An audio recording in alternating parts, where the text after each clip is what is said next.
इकाई 2 परमाणु संरचना में आज हमारा लेक्चर हाइड्रोजन स्पेक्ट्रम के ऊपर है। ठीक है, इससे पहले हमने विद्युत चुंबकीय तरंगे, विद्युत चुंबकीय स्पेक्ट्रम और उसके प्रकार सब पढ़ लिया है। तो आज हम लोग स्पेक्ट्रम का हाइड्रोजन परमाणु पढ़ेंगे, अर्थात हाइड्रोजन स्पेक्ट्रम होता क्या है। ठीक है, तो चलिए पढ़ना स्टार्ट करते हैं। हम लोगों ने पढ़ा है कि स्पेक्ट्रम क्या होता है, इससे पहले लेक्चर में हमने देख लिया है। तो एक बार और रिपीट करती हूँ, स्पेक्ट्रम किसे कहेंगे। ठीक है, सूर्य से आने वाली जितनी भी विकिरणें हैं, ठीक है, जिसे हम विद्युत चुंबकीय विकिरणें कहते हैं, तो विद्युत चुंबकीय विकिरणों को तरंग दैर्घ्य और आवृत्ति के क्रम में व्यवस्थित करने की जो प्रक्रिया होती है उसे हम स्पेक्ट्रम कहते हैं।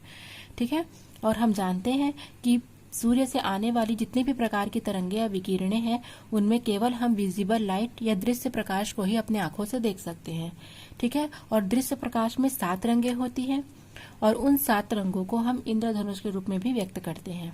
तो इन 7 जो रंग होते हैं उनके जो समूह होते हैं या उनकी जो व्यवस्था होती है उसे भी हम स्पेक्ट्रम कह सकते हैं।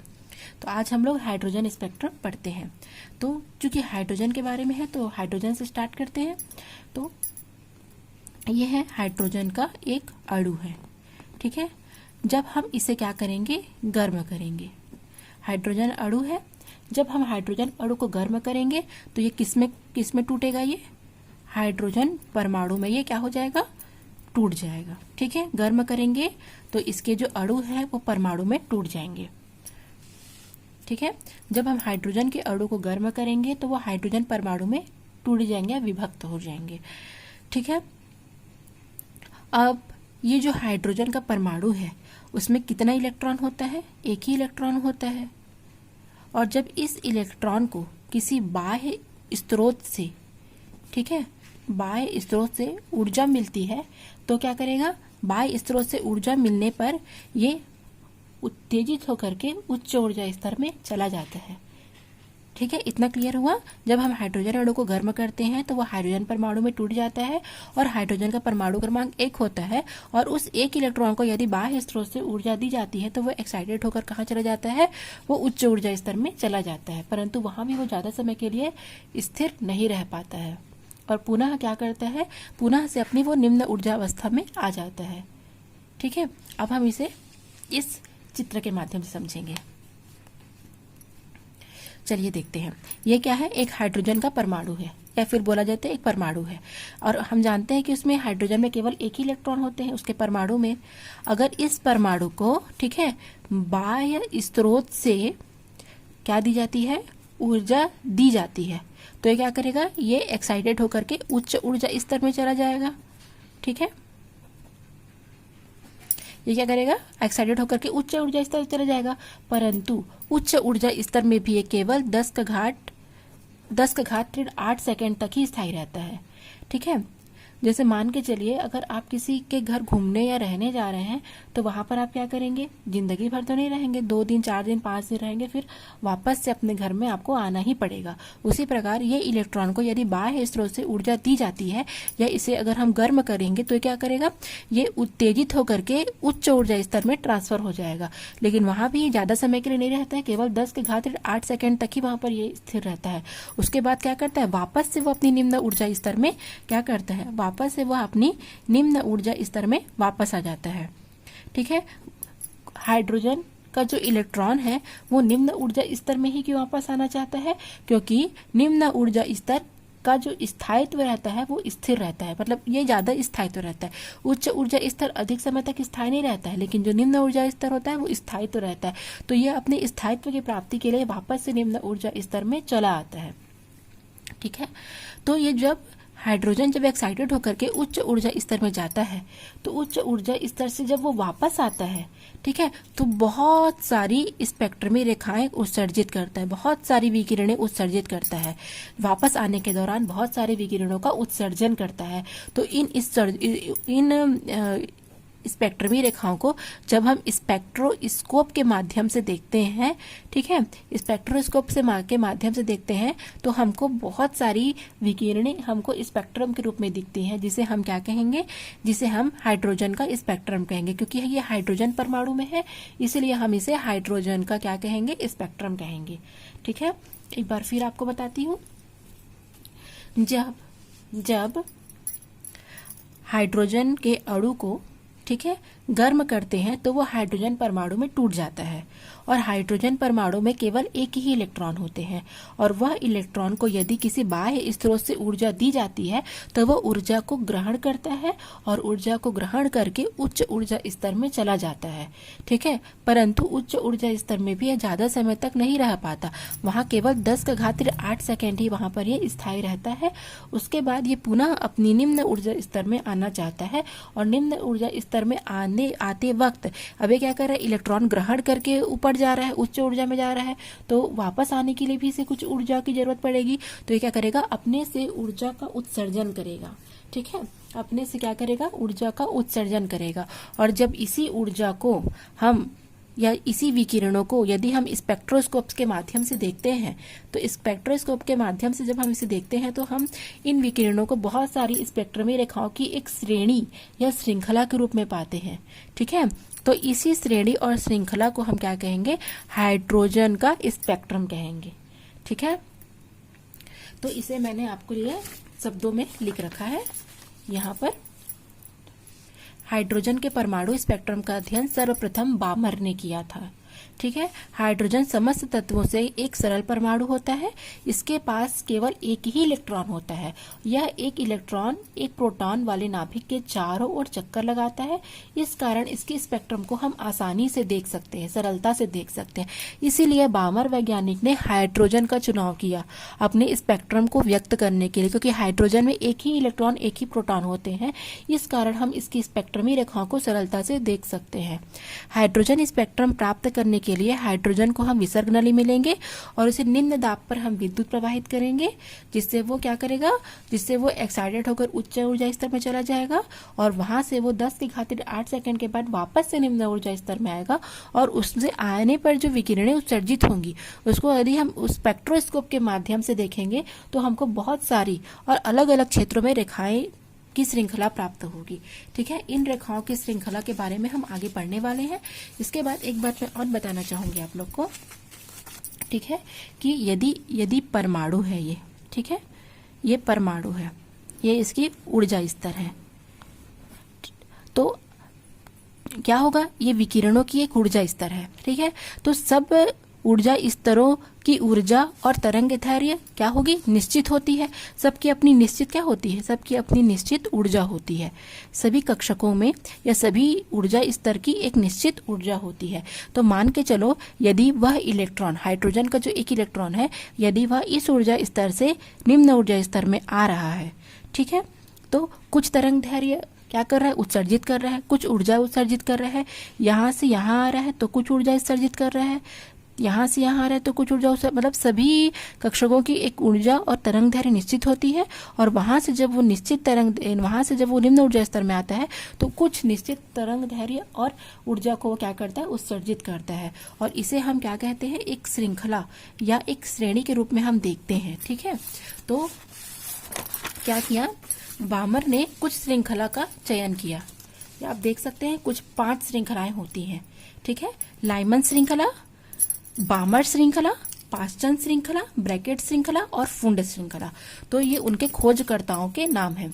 लाइमन श्रृंखला को लाइमन ने दिया था, बामर श्रृंखला को बामर ने दिया था, पास्चन श्रृंखला को पास्चन ने, ब्रैकेट श्रृंखला को ब्रैकेट ने, फुंड श्रृंखला को फुंड ने दिया था। और किस किस ने दिया था, सबसे पहले बामर ने दिया था 1885 में, फिर पास्चन ने दिया था 1886 में, फिर लाइमन ने 1915 में, ब्रैकेट ने 1922 और अंत में फुंड। तो सब ने क्या किया था, अलग अलग सन में इन श्रृंखला या श्रेणियों को दिया।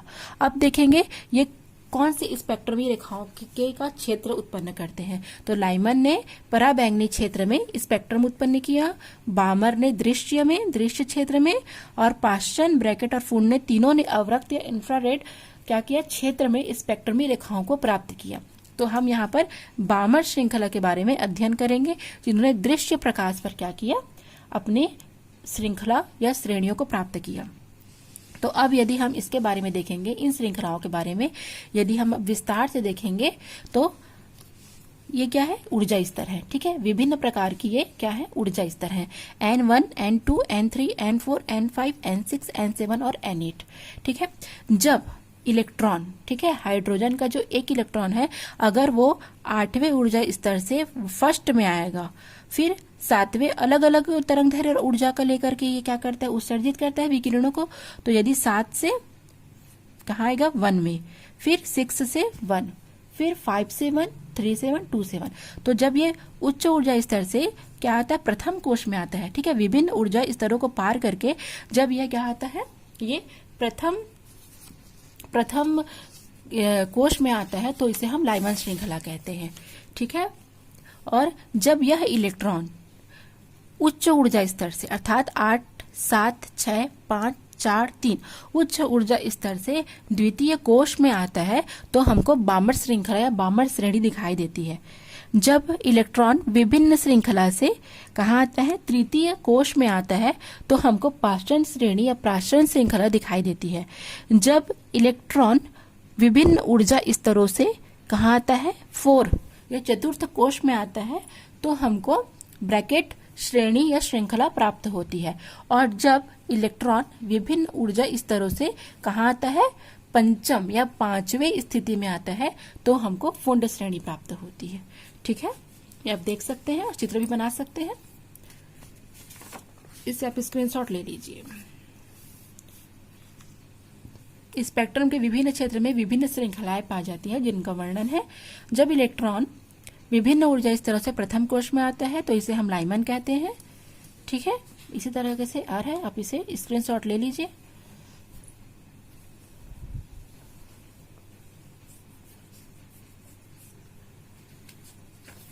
ठीक है, तो इस प्रकार से उच्च ऊर्जा से जब इलेक्ट्रॉन कहाँ आता है, अपने निम्न ऊर्जा स्तर में आता है, तो विभिन्न प्रकार की श्रेणियों का निर्माण होता है, जिसे हमने देखा। अब हम इससे संबंधित एक क्या करेंगे, न्यूमेरिकल क्वेश्चन का सॉल्व करेंगे। ठीक है, इससे संबंधित हम क्या करेंगे, एक न्यूमेरिकल क्वेश्चन देख लेते हैं, किस प्रकार से क्वेश्चन आते हैं। किसी कोश के लिए यदि कुल स्पेक्ट्रम रेखाओं की संख्या, ठीक है, क्या सूत्र दिया गया है, n-1/2। इस सूत्र के माध्यम से हम जान सकते हैं कि किसी कोश में कुल कितने स्पेक्ट्रमी रेखाएं बनती है। जैसे एग्जांपल देखते हैं, यदि n = 4 है, तो कितनी स्पेक्ट्रमी रेखाएं प्राप्त होंगी। तो यहाँ पर 4 रखेंगे, 4 - 1/2, तो कट जाएगा, तो कितना आएगा, 6। ठीक है, ये तो हम सूत्र के माध्यम से ज्ञात कर लिए। और यदि हमको श्रेणियों को देखकर बताना है, तो हम कैसे करेंगे, हम देखिए यहाँ पर ये वाले पहले लाइमन में देखेंगे। तो लाइमन में क्या हो रहा है, लाइमन में टोटल 3 श्रृंखलाएं बन रही है।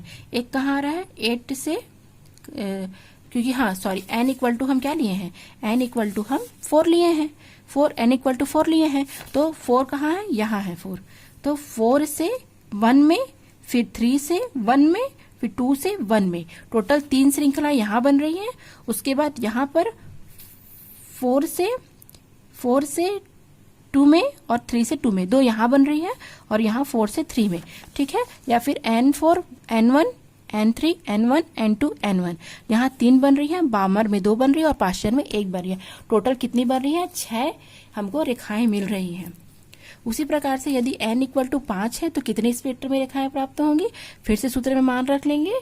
तो 5 × 4/2 होगा, घटाएंगे तो 20/2, तो 10 आएगा। टोटल 10 स्पेक्ट्रम में रेखाएं हमको प्राप्त होंगी। ठीक है, तो इस तरीके से भी हम इसका मान ज्ञात कर सकते हैं। उसके पश्चात हम पढ़ेंगे सन 1885 में बामर ने पाया कि हाइड्रोजन के दृश्य क्षेत्र में स्पेक्ट्रमी रेखाओं के तरंग दैर्घ्य की गणना करने के लिए उन्होंने एक संबंध प्रतिपादित किया। ठीक है, जो था 1/λ = क्या होता है, न्यू बार, अर्थात जो तरंग दैर्घ्य है वो किसके समान होता है, तरंग संख्या की। तो सूत्र हो जाएगा RH 1/n1 का स्क्वायर माइनस 1/n2 का स्क्वायर। ठीक है, यह संबंध हम केवल हाइड्रोजन के लिए लागू कर सकते हैं। अगर हमको अन्य तत्वों के लिए भी अगर यही नियम को या यही सूत्र लागू करना है तो यहाँ पर हम Z लिखेंगे। ठीक है, जहां पर Z क्या है, Z क्या है, परमाणु क्रमांक है। तो 1/λ इक्वल टू न्यू बार बराबर RH Z का स्क्वायर 1/n1 का स्क्वायर माइनस 1/n2 का स्क्वायर, जहां RH क्या है, एक रिडबर्ग स्थिरांक है, क्योंकि इसे रिडबर्ग वैज्ञानिक ने दिया था, उसके नाम पर इसे हम रिडबर्ग स्थिरांक कहेंगे। Z क्या है, Z परमाणु क्रमांक है, म्यू क्या है, तरंग संख्या है, N1 क्या है, निम्न ऊर्जा स्तर है, और N2 क्या है, उच्च ऊर्जा स्तर है। ठीक है, मान लीजिए कोई विशिष्ट श्रृंखला है, उसके लिए N1 का मान स्थिर है और N2 का मान परिवर्तित है। चूंकि लाइमन श्रृंखला की निम्न ऊर्जा स्तर क्या होता है, N1 1 पर आता है, लेकिन N2 का मान क्या होता है, N2 का मान परिवर्तित होते रहता है। ठीक है, ऊर्जा स्तर 8 से लेकर के पूरा 2 तक क्या होता है, N1 तक आता है। बामर श्रृंखला के लिए N1 की वैल्यू क्या हो जाएगी, 2 हो जाएगी। क्यों होगी 2, क्योंकि यहाँ पर क्या हो रहा है, 8वें कोर्स या उच्च ऊर्जा स्तर इलेक्ट्रॉन कहाँ आ रहे हैं, 2 पर आ रहे हैं, पाश्चन में 3 पर आ रहे हैं, ब्रैकेट में 4 पर आ रहे हैं और फुंड में 5 पर आ रहे हैं। तो उस सब के लिए वैल्यू इस प्रकार से होगी, जहां N1 का मान तो निश्चित होगा लेकिन N2 का मान निश्चित नहीं होगा। क्यों, क्योंकि इलेक्ट्रॉन कभी, जैसे N के लिए 1, तो इलेक्ट्रॉन 8 से भी आ सकते हैं, 7 से भी आ सकते हैं, 6 से भी आ सकते हैं, 5 4 से भी आ सकते हैं। उसी प्रकार बामर में 8 7 ये सभी से क्या कर सकते हैं, इलेक्ट्रॉन आ सकते हैं। इसलिए N1 की वैल्यू जो है वो स्थिर रहेगी और N2 की वैल्यू क्या होगी, परिवर्तित हो सकती है। ठीक है, तो अब हम अंतिम इसके लिए देखेंगे, अंतिम देखेंगे जहां N1 निम्न ऊर्जा स्तर है और N2 उच्च ऊर्जा स्तर है। तो लाइमन के लिए N1 की वैल्यू तो 1 ही रहेगी, लेकिन N2 की वैल्यू 3 भी हो सकती है, 4 भी हो सकती है और 5 भी हो सकती है। उसी प्रकार बामर के लिए N1 की वैल्यू 2 हो सकती है, लेकिन N2 की वैल्यू 3 4 5 हो सकती है। ये मान क्या होगा, हमेशा स्थिर रहेगा और ये मान क्या रहेगा, कभी भी परिवर्तित हो सकता है। तो एग्जाम्पल देखेंगे कि यदि N1 2 और N2 3 हो तो हमको अगर तरंग दैर्घ्य प्राप्त करनी है तो हम कैसे प्राप्त करेंगे। तो इस सूत्र में मान रखेंगे RH बराबर 1/n1 का स्क्वायर माइनस 1/n2 का स्क्वायर। यहाँ पर हम N1 की जगह 2 रखेंगे और N3 की जगह N1 की जगह 2 रखेंगे और N2 की जगह 3 रखेंगे। इसको हल कर लेंगे। इसी प्रकार से हम क्या कर सकते हैं, N के उपयुक्त मान का चयन करके किसी भी स्पेक्ट्रम के लिए हम तरंग दैर्घ्य ज्ञात कर सकते हैं। ठीक है, तो ये जो सूत्र है, ये सूत्र का उपयोग हम करेंगे। इस सूत्र का उपयोग हम न्यूमेरिकल क्वेश्चन सॉल्व करने के लिए करते हैं। ठीक है, तो आज का टॉपिक यहाँ कंप्लीट हुआ। ठीक है, कुछ भी प्रॉब्लम होने पर आप मुझे बता सकते हैं, कमेंट्स कर सकते हैं। Thank you.